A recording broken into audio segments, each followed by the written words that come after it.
alam. Karaniwang hanap buhay, karaniwan ang problema, pagkain, damit at tirahan.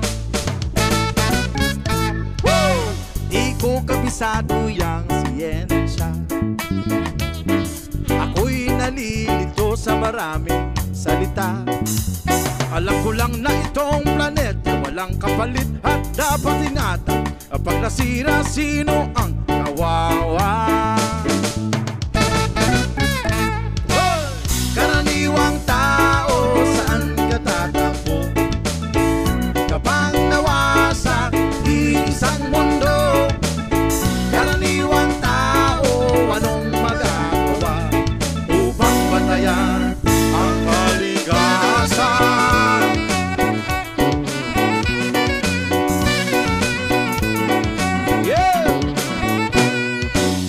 Karaniwang bagay ay hindi pansin, kapag naipon ay nagiging suliranin. Konting basura ngayon'y bundok, kutsing sira ay umuusok, sa buong panlabay pumapatay sa ilog. May lason na galing sa industriya,